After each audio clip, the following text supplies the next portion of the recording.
What's going on, guys? Welcome to another episode of Steelers State of the Franchise. I'm here with my co-host, as always, Jose. Good to see you again, man. What's happening, man? Not much, man. Just getting ready for this game. Got a big game tonight.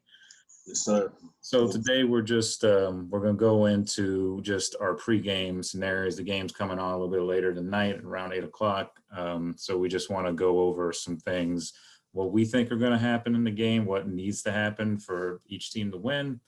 And then we'll, at the end of it, we'll, give our predictions and everything, what we think the score is going to be. And also we'll sprinkle in a little playoff scenarios for you guys too. All right. So let's just start off. So last week, obviously the Steelers lost their first game of the year to the Washington football team, 23-17. If you guys missed the post-game analysis of that, check our channel. We've got that posted on the channel if you want to check that out after this. Also, the Bills, they came off of another win, their ninth win of the year. They're 9-3 now after a 34-24 win over the 49ers. So they're looking pretty strong right now. They've got a lot of momentum. Josh Allen is playing well. Stephon Diggs is playing well. And the Steelers are kind of on the other end of that spectrum. They're not playing well right now. Even though they have a better record, they are struggling in a lot of aspects, mainly offensively. But a lot of aspects of their game needs to improve. So I do think we're going to get a good boost, though, getting Pouncey and Connor back. That should help our run game. Yeah, that's it. Because right now we're sitting at, last week we only had 21 yards running on like 14 carries, and we're sitting 29th in the league in run yards per game. So that's got to improve going forward. And I think having Pouncey back too is gonna be a lot better for for the team or the O line. I know Ben feels real comfortable with having Pouncey on the center, so hopefully we can see something going on, a little different offensively. Even having Connor back too, like I said, trying to establish the run game is gonna be big for us, and we have to get that going. Yeah, if we're going to do it. I think, even though I'm not crazy about James Conner as a running back, as like an every down back, he's better than what we have right now. And I think we really started to notice that over the past few games that he's been out. Yeah. Again, we were missing a couple pieces along the offensive line too that we're getting back. So that'll help, but we got to be a little bit more, or I should say a little less predictable on offense in order to really have a chance in this game, because the Bills are playing well offensively, so although our defense is good, we do have a few guys that are not going to be playing in this game, mainly Vince Williams, Joe Hayden, and Robert Spillane all are sitting out this game for various injuries and or COVID lists. So that's going to, present more opportunities for like the other guys to step up, though, like Henry Williamson for one. Yeah, it's gonna be big. These guys are definitely gonna have to step up and fill in some very important. They got some shoes to fill. It's this ain't gonna be an easy game, especially in this game. Like I said, they're definitely gonna have to step out. Everybody's gonna have to be very vocal. And make sure everybody's on the same page if we're going to pull off this win. And I said last week, if everybody's pretty much doubting us as we're not producing enough points and whatnot. So like I said, offensively and whatnot, we gotta pull together. Yeah, for real, man. I do think that we will play a little bit better than we did last week, though, just simply because the Steelers tend to play better when people doubt them for whatever reason. They usually tend to show up, when they're underdogs. And in this case, even though they are a 2.5 point favorite in terms of like the Vegas spread and all that, they're still, if you watch a lot of the shows and ESPN and all that, a lot of people aren't really giving Pittsburgh a chance to win this game, which is kind of funny because considering they're 11-1. Yeah, like but you gotta be, you gotta be honest too. I mean, it's like, watching the games over the weeks and whatnot. They, again, like I said, they're just not as consistent, um, offensively. So it's defensively we can hold, we can hold our own defensively. But if the offense ain't producing enough, and we're strictly relying on the defense, I mean, that's going to be a tough game, for us, But Yeah, I mean, offensively, obviously it starts up front, as it always usually does in the NFL, in the trenches. We've done a pretty good job protecting Ben Roethlisberger, so I'm not really that concerned about that. It's just opening up the running lanes for James Conner and any other of our running backs that will probably get time to, you know. But mainly the drops have got to stop. It's got to stop today. No more like, oh, well, we'll be fine in the playoffs. Nah, it's got to stop. The drops have got to stop starting today. yeah. So should I go into the, I mean, since we're already talking about the offense and whatnot, going into what we need to do, I think, as far as trying to win the game. Yeah, let's get into that.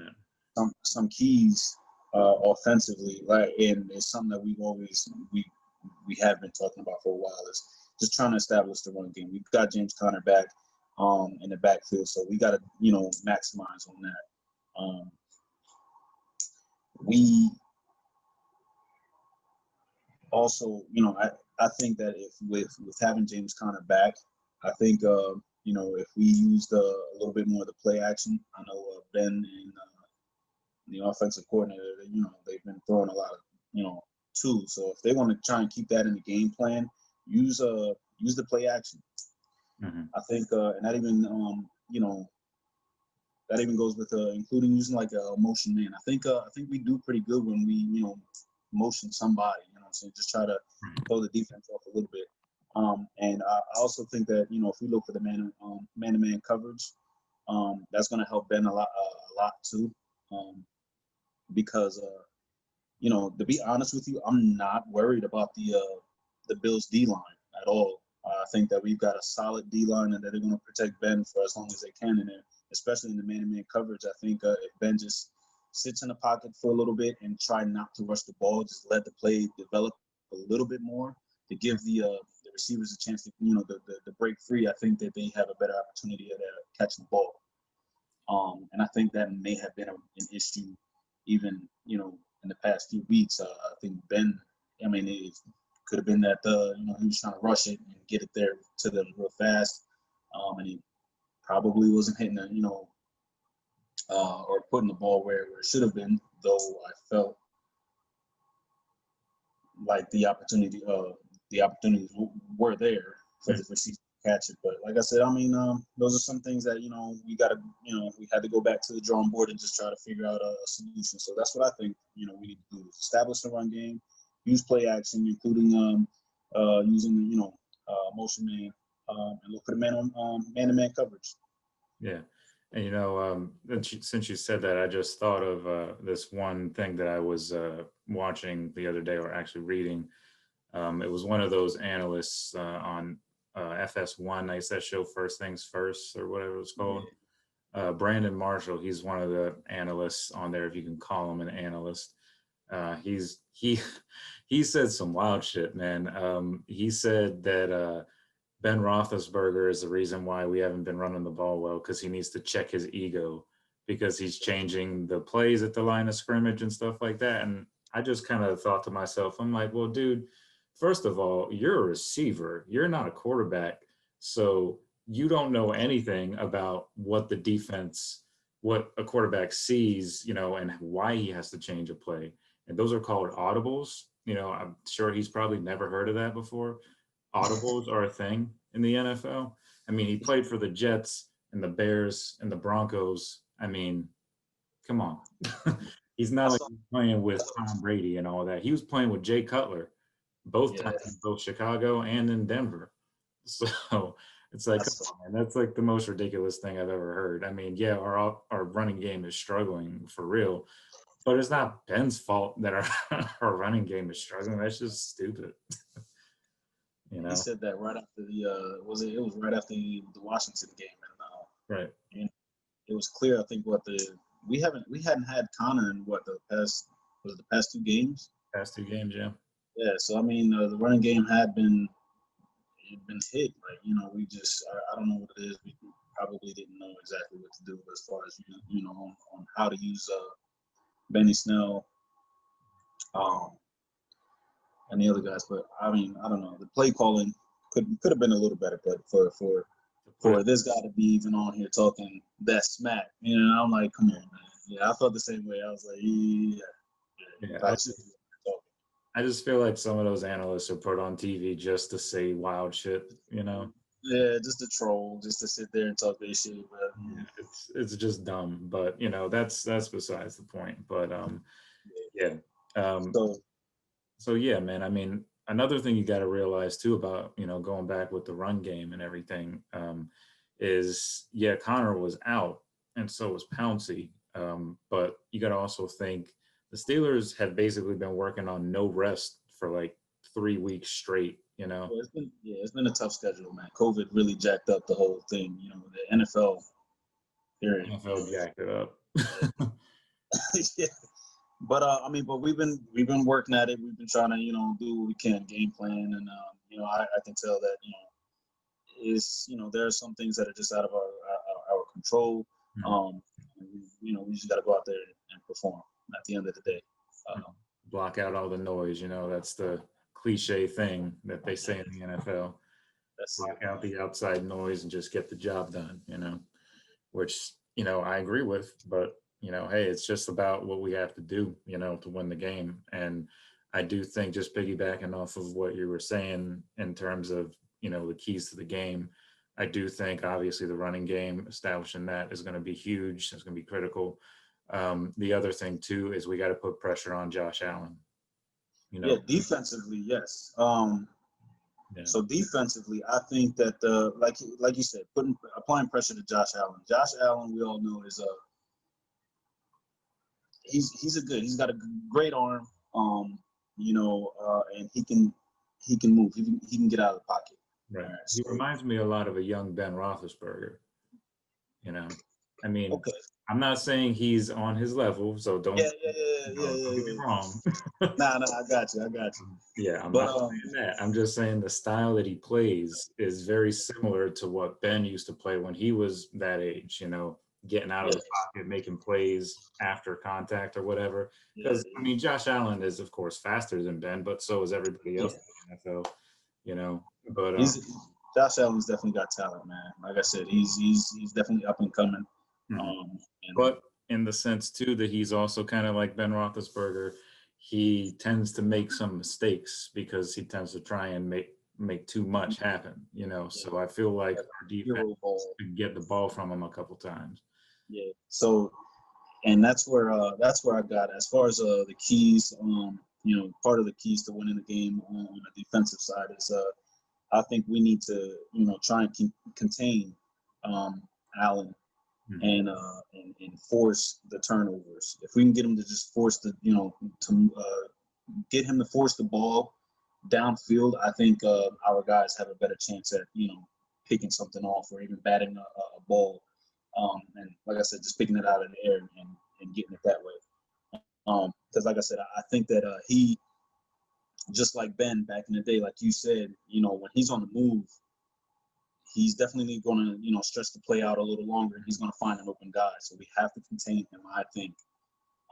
We got to, we just got to get to him fast. Yeah. And I think that our guys are more than capable of doing that. So, I'm pretty confident in our guys on doing that. Another thing that I noticed about the Bills is that, from time to time they like to also use the motion, motion the player. They send the guy from one side to another. And I believe when they do that, they create mismatches. So, just like last week when they found Logan Thomas in the end zone, there was something happened there. I think they Steelers might have been in like a coverage zone or something like that. But Logan Thomas had, ran an easy route and they found him in the end zone by himself. But like I said, they need to pick up defensively. I think they need to pick up anybody who's moving from one side of the field to the other side. They got to pick him up, and they can't leave anybody open. Another thing is to stop the run game. They got to stop the run game. They got Devin Singletary in the backfield, and he's a good back. And in my opinion, he's a very versatile back as well. So it's like, he can run the ball, but, they can also use him in the flats, and they can easily toss the ball to him, and he can pick up a good, a good chunk of yards. But it's not just him either, because as part of the run game, they also use Josh Allen. So Right. Josh Allen, again, like I said, he's dangerous on his legs, so he can definitely run the ball and pick up some good, yardage too. So like I said, overall, we have to. That's why I said we got to contain Josh Allen, and then we just got to stop the run overall. I think if we can do that, like I said, I think we can slow the offensive, offense down and make some big plays defensively. Yeah, I mean, I absolutely agree with that. I mean, Josh Allen, he can move around the pocket and everything, but he's no Lamar Jackson in terms of running the football, but he Yeah, can still run it, and he's a big guy too, so it's not like, you just got to lay a shoulder into him and then he'll go flying like Lamar Jackson does. yeah, You actually got to wrap him up because he's a pretty big guy, and for him to be able to move as fast as he can and still be accurate and everything too when he throws the ball. Yeah, I mean, it's going to be a tall task for Pittsburgh to take care of him, but I do feel like that we can. yeah. You know, it's just one of those things, man. Like the Bills are on a roll right now and they're playing at home, and the only thing that I think, helps in our favor in terms of us going on the road is the fact that they can't have fans, at their stadium. So Bills Mafia ain't going to be there, you know. So that'll be helpful, in turn, especially, with the younger guys having to start on defense in terms of communication and all that. We should be getting Steven Nelson back too, who was out last week. So Yeah. that'll help too. Mike Hilton is in my opinion, our best corner. So getting him back last week was huge. And he's the best blitzing corner in the league, in my opinion. I was just gonna hit that too. Yeah, you're right. Yeah, so I think we can utilize him a lot because he's good at, showing blitz and then backing into coverage and all that too. So, that's definitely someone that he's got to keep an eye. Josh Allen's got to keep an eye on. Yeah, so it's going to be a tough game, man. I think that we can beat them, but it just all depends on which team shows up. Yeah, exactly what you said. It depends on which team shows up. I mean, Bills definitely have. Bills have a shot. They can win this game. Steelers can win this game. It's pretty much, in my opinion, it's up in the air. The Bills, offensively, I just want to go over what they can do. I think, if they can establish the run game, again, Josh Allen's dangerous on his legs. Devin Singletary, again, like I said, those two guys alone, they can pick up some good yards. And honestly, if the way that the defense has been playing for us, Steelers defense, sometimes, we can either, depending on how their offense is playing, we can either go to man-to-man or coverage, zone coverage. But I think their best chances of getting something going is if they look for the man-to-man short yardage plays, because of our strong defensive front. Right, but that kind of is a problem though, because Pittsburgh doesn't typically do man-to-man coverage very often. It's not their strong suit. They're a zone scheme defense that relies on getting pressure to the quarterback. Right. So you pick some things up on the back end if you don't get there. Yeah. And I agree with you. But that's why I said, like, as far as the Bills' offense, like, for them, I think that they could find success if they look for the man-to-man coverage. You know what I'm saying? Because they're going to need somebody to break away fast. Yeah. Especially if we got our line. If the D line is coming at Josh Allen pretty fast, he's got to get the ball out of there fast. So, and then, like I said, if they can find that one-on-one somewhere, and they might have some success in that. Like I said, even having Cole Beasley, I was going to say him. I was just going to say his name. quick, man. The guy's been in the game for some years, but he's quick and he can get open too, man. So we gotta watch that. Mm-hmm. And like I said, and if we play zone coverage, like Steelers are known for that too. They're playing the zone coverage. We gotta watch out for that because if the Bills are setting up, they can set up the run plays. If they can get that run game established and whatnot, they might move to that man-to-man coverage just to try and stop the run. However, like I said, they may look for that and use a deep ball, for the following play. They can use Stephon Diggs to go deep. Yeah, So that's why I'm saying, like, we got to watch out for that. Yep. But I mean, Stephon Diggs is no joke, so we can't forget about him. Like I said, but we got to do what we got to do. But offensively for the Bills, I think it's going to be a boxing match in my opinion. They're going to, they're probably going to go to the body a little bit, throw a couple jabs, but they're going to try and set that one punch. Yeah, they're going to try and set that up. So, and we just have to be ready. And also as far as the Bills offensive, the offensive line, they have to, like I said, they're going up against the Steelers D line. They're going to have to, hold their own to try and keep us back. Mm-hmm. And I mean, we saw a little bit of last week what TJ Watt could do without Bud Dupree. Yes. He just proved, in my opinion, he proved that although having Bud Dupree is huge, to not have two dudes double teaming TJ Watt every time. But TJ proved that it doesn't matter if you double team him sometimes. He's still going to get there, because he's just that much of a beast, So I feel like Alex Highsmith on the other side, he did a good enough job last week to where I kind of trust, that he can fill in for Bud Dupree, at least for the last part of the season. I mean, he's no Bud Dupree in terms of how well Bud was playing. Right. But he's still a rookie too. So yeah, and that's true. But I do believe that Highsmith is going to have a few splash plays. Because I think if Josh Allen, if we can contain him, and I've seen there were some plays where he got a little too comfortable, and like he kind of just left himself open with the ball just out here like that. If Highsmith can just come off of that other end and just hit him behind, I mean that like I said, forcing turnovers, we can knock the ball right out of his hands. So yeah, and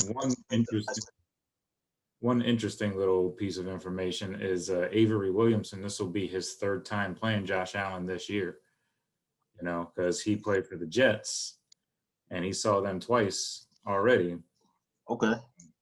Yeah, so this will be his third game against the Bills, really, which is so gonna be right. So this ain't gonna be his first rodeo with the Bills, going up against the Bills. So all right. So that's interesting. Right, and he'll be the one wearing the green dot, so he'll be calling out the defensive plays, and I feel like that could work as a benefit to us because he has practiced against Josh Allen every single day leading up to when he came to Pittsburgh. So he may, obviously the terminology is always different. They always change things up in the NFL. But I feel like there could be some looks that he could recognize and see what's coming and be able to bark out calls or audibles and stuff like that to set the right play. So I feel like that could help us, but it's just all about execution. You can bark out all the calls you want, but if your players don't execute, then it doesn't really matter. In terms of Cole Beasley is the guy that I'm probably more afraid of even than Stephon Diggs in this particular game. The reason why I say that is because what you were talking about, how the Steelers are typically a zone defense. And the thing about zone defense is, it works for Pittsburgh because they can get pressure on the quarterback. But like I said earlier, you give up a lot of things on the back end, and that zone coverage is the perfect type of coverage to use for those quick slants and stuff like that. Brady killed us his entire career in New England because we refused to play man-to-man coverage against him. We would always play zone, and he would pick us apart with little quick passes and stuff like that. And Cole Beasley is just that Wes Welker, Julian Edelman kind of guy, to where he could run those same type of routes and get that same kind of success if we're not careful. Obviously we have a better defense now than we've had the past several years when we played Brady when he was with the Patriots. So, that's definitely something to think about. But it's just, I think the Steelers are just a little stubborn defensively. And I don't think that they're going to play too much man-to-man, even though I think they should, especially in this game. But that's the one guy that worries me is Cole Beasley because of how quick he is, and he's, proven to be very dangerous if he gets in the open field. Absolutely. I mean, obviously we got Stephon Diggs on, for the deep shots and stuff like that, but, he can run those same routes too. He's just as capable, Oh, yeah. So it's going to be a tough ask. Like I said, I do think Pittsburgh will win. We'll get to our predictions a little bit later, but yeah, so I just wanted to, unless you had any more to add for the keys to the game. Yeah, just one more. Just going on for like the defensive side for Bills. What they're going to need to do defensively is what Washington has done. They neutralized the run game, where it was almost non-existent there. We had Connor out and whatnot, but it didn't even matter. We just couldn't move the ball on the ground. But if they did that, they would probably be in a good position to win the game. Also, I think as far as the D-line goes, I know I said earlier that I wasn't worried about their D-line getting to Ben. Right. But if they can get close enough to Ben, and this is, again, something that Washington did last week, they didn't necessarily have to get to Ben. They just had to pretty much step in front of him and just throw their hands up. Right. If they can do that, then, again, and stop some big plays that, again, they can position themselves to, potentially win the game. Yeah. That kind of just made me think about one thing I did want to mention too. Is I believe that on the Steelers' offensive side of the ball, I do believe that they need to take more shots downfield. I mean, even if you take a shot and it's overthrown or it gets picked off downfield or something like that, I mean, that at least lets the defense know you ain't scared to try that, so they'll be a little bit more honest, with their schemes, and stuff like that. They're not going to just always be covering the quick slants if we prove to them that we're going to chuck it down the field in this game, because we have Chase Claypool, man. He's got 689 yards. He's the leading receiver on our team, 8 touchdowns, and they're just not really going downfield to him too much anymore, at least not in recent weeks. And I feel like that needs to come back into the game. I mean, you can't be predictable because it's basically gotten to the point for Pittsburgh's offense where we have no run game. So their run game is essentially swing passes and quick slants. That's what they're using as their run game and their passing game. And they're not really even taking shots downfield. And if they do take shots downfield, it's to Mr. Butterfingers DJ, Deontay Johnson, who can't seem to catch a damn ball. Hopefully he has remedied that illness, because I heard one guy say earlier last week after the game, there's like, the Steelers don't have to worry about anybody catching COVID because they can't catch anything, so. But yeah, I mean, it's kind of true in a way, in terms of them not being able to catch. There's just a handful of guys that are still able to catch, which I feel like should get the majority of the reps tonight. Like James Washington needs to be a focal point, man. I truly believe that because he's a lot like Juju in the sense that he's like a physical kind of receiver. He's shorter than Juju, but he's strong and he's got strong hands, and he's come up with some pretty clutch catches for us over the last couple of weeks. Even in that game that we lost, he had that 50-yard touchdown or whatever. That was all James Washington, man. Ben hit him on a little slant and then he took it the distance broke a couple tackles, took it the distance. So Yeah. he is more than earned, in my opinion, more than earned more playing time on that offense. I would give the ball to DJ less because he hasn't shown that he can catch the ball. And don't even get me started on Eric Ebron. So, so yeah, I mean, but that goes back to what I said earlier as far as the Steelers, you know what I'm saying, trying to set everything up offensively. If like I said, our O line is protecting Ben. You know, they're doing a great job this season. And I also think that maybe this could be a solution to our problems, you know, as far as the passing games. If Ben just you know, if we could just pick the right play call and just let the play develop, just give it another second or two, just to, you know, to make sure that he's free, make it a lot easier for the guys. You know, I know because lately we've watched these games and Ben is getting rid of the ball fast. And like I said, if maybe he just sat back and just waited another second or two and then put it there for, you know, maybe the guys would have a better chance at actually, you know, grabbing the ball and holding on to it. Yeah. But I mean, like I said, you know, we just gotta stop. We just gotta stop dropping balls. Yeah. And that's a big thing for us. We need to see a little bit more vintage Ben. Yeah. I mean, shit, we all need to be on the same page. But we're gonna see. This game is definitely gonna be is gonna be, like I said, if we are looking to come out and win today, we have to play smarter than we ever have. We got to choose the right play calls. Everybody's got to be on the same page. Like I said, let the play develop a little bit, and you know, and also establish the run game. Just real quick though, something else that I forgot to mention for the Bills offense, and that I think as far as the Steelers defense need to watch out for. This may be a problem. I think this may be a matchup problem for the Steelers defense is the bunch formation. Right. I think the Bills, they have the guys to run the bunch formation. Like I said, we have Cole Beasley, Stephon Diggs, and you know, they got a few other receivers too. But I think that if they just, in my opinion, I think that if they ran a bunch formation, put all the receivers on one side of the field, and let's just say that they have you know, all the receivers cut across the field and give Josh Allen enough room to get out of the pocket and run. Like I said, I think he's dangerous on his legs. He's going to find somebody.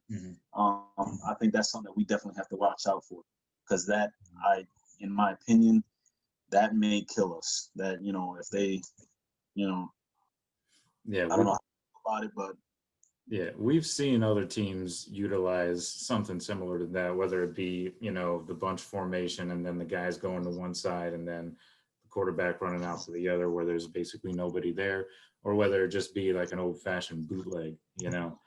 So we've seen that happen. And yeah, but really the thing that was bothering me more than anything in terms of running the ball is we're getting gashed up the middle a lot. You know, yeah, that's true. Yeah. A lot of that you can kind of attribute to the fact that Tuitt was out for a game, and then we had Alualu was out for a couple games too. So that, you know, of course, hurt us. And then, you know, we're having injuries all across the board in our linebacking core now, you know. So it's like we barely got hardly enough bodies to field the damn linebacking unit. But luckily, we've got good depth at that position. But I think it could potentially hurt us right down the middle if, you know, if they can't shed their blocks, if the D linemen can't shed their blocks, because on the back end, guys like, you know, Alex Highsmith and guys like Avery Williamson, they're better in coverage than they are at stuffing the run. And that's one of the good things that Vince Williams brought to the table, is even though he was a bit of a liability in coverage, he was good at stuffing the run and tackles for loss and stuff like that. So we have to be very, very mindful of that. And the fact that they could just straight up run a Josh Allen quarterback draw right up the middle too. You know, Right. They may think that he's going to come to the outside and then he turns around and goes right up the middle and gains like 20 yards on a 3rd and 10 or something like that, which we keep seeing, week in and week out. It seems like it keeps on happening. We get a team in like a 3rd and 15, 3rd and 16, whatever the case, and then they'll pick up 17 yards. Yeah, bro. I mean, just running the ball too is one of the most frustrating things as a Steeler fan, and really as any football fan, as a fan of a team, that happens. That's one of the most frustrating things that can happen to a defense, I think, and that kind of sucks air out of them when that happens too, and then sometimes it'll just snowball, and I don't want to see that happening, but it could. It's potential because they've got a lot of weapons, on that offense, and that offensive line is pretty good too. So, yeah, I mean, it's going to be a tough game, man. In terms of, I don't know if you want to talk about this. I wanted to get into a little bit of the playoff clinching scenarios for the team. Just as it stands right now today for the Steelers, in order for them to clinch a playoff spot, the easiest way for them to clinch a playoff spot is to win, obviously, just win the game. But if for some reason they don't win the game, they can still get in based on what happens in the games that are going on right now. The Dolphins have to lose to the Chiefs, which is a real possibility. The Raiders would have to lose, and I believe the Titans would have to lose, but they're playing the Jags, so they're not going to lose. So really, it kind of just comes down to just take care of business first and foremost, and then let everything else work itself out. You win this game, you're in. Now, if we win this game and Cleveland loses tomorrow, we're the AFC North champs. So that's the clinching scenarios for Pittsburgh right now. So in terms of the Buffalo Bills, though, Bills, they could also clinch their division today. They would have to, of course, beat Pittsburgh, but they need a little bit more help than what we do. They would have to have the Browns beat the Ravens, the Chiefs beat the Dolphins, the Colts would have to beat the Raiders, and the Rams would have to beat the Patriots, which they did on Thursday night. Yeah. So they need all of that to happen in order for them to clinch. So they need a lot more than we need. But, they're going to be in the playoffs. Both these teams are going to be in the playoffs regardless, but that's just kind of what the scenarios are right now for this week. I think it's going to be an interesting week. I feel like there's a lot of good games on, so. I know last week surprised the hell out of a lot of people too. I mean, we had New York beating the Seahawks. Yeah. In the 5 or some shit like that. I don't even know what the score is. And like even last week, a lot of people didn't expect for Washington to beat the Steelers either, but it happened. Yeah. And everybody was shocked. I wasn't surprised. Mm-hmm. Like I said, I mean, I knew it was coming, just didn't know when. That was the only thing. I'm surprised it took this long. Honestly, that's really the only thing that surprised me. But it is the like I said, it's the NFL, man. Anything can happen. Yeah. Anything can happen. So, we just got to go week by week and see what happens. Yeah. But so you want to get into our picks, man? Yeah, let's do it, man. Let's get into our picks. All right. Well, do you want to go first, or would you like me to go first? It was tough, okay, because I was looking at everything, and I wasn't sure, to be honest with you. I wasn't sure who would come out on top in this game. Mm-hmm.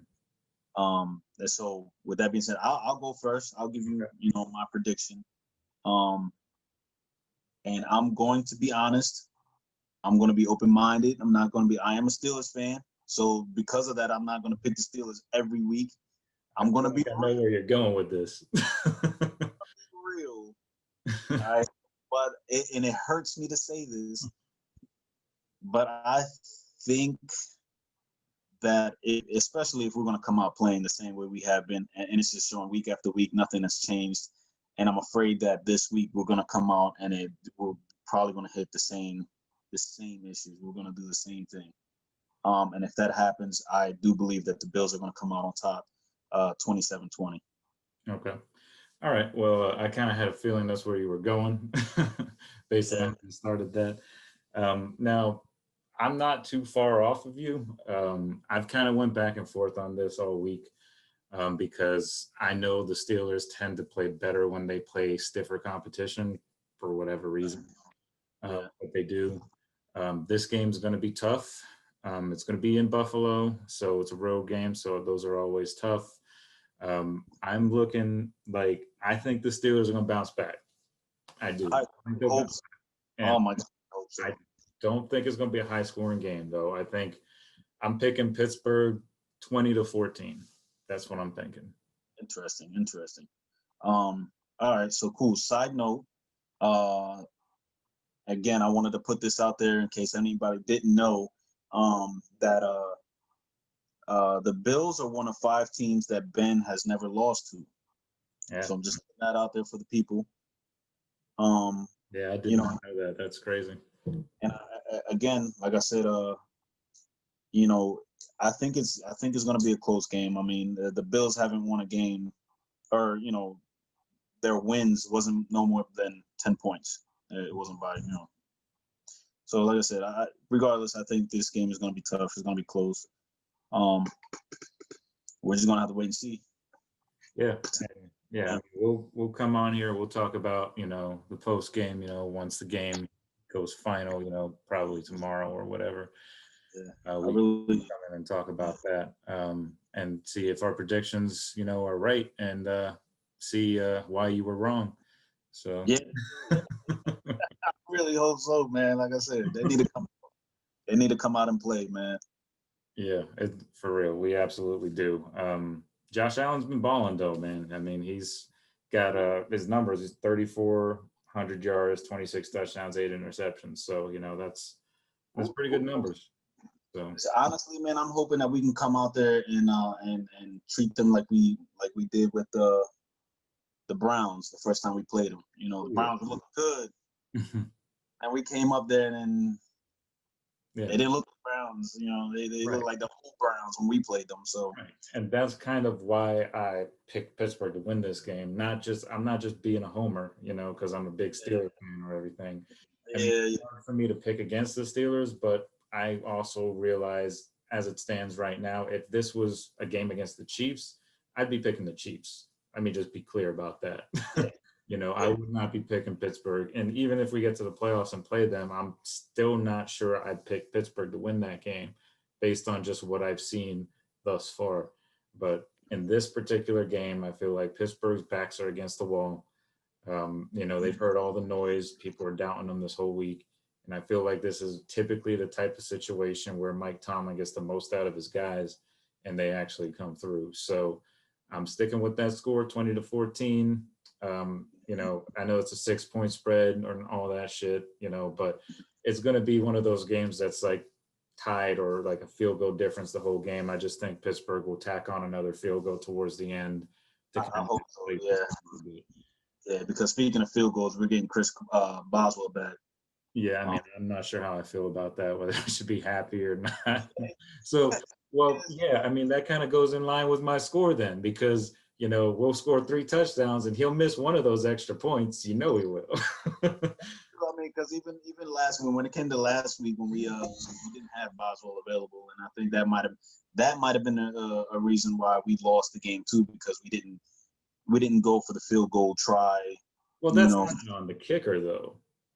Us not going for the field goal is not the kicker's fault. It's not like Chris Boswell can come up to Mike Tomlin and say, "Hey, you better kick this shit, bitch." Right. Mike Tomlin ultimately called, he wanted to go for it. So, you got to give the dude credit. I mean, he came in and he made the kicks that he was asked to make in that game. Matthew Wright, or, that guy or whatever his name is.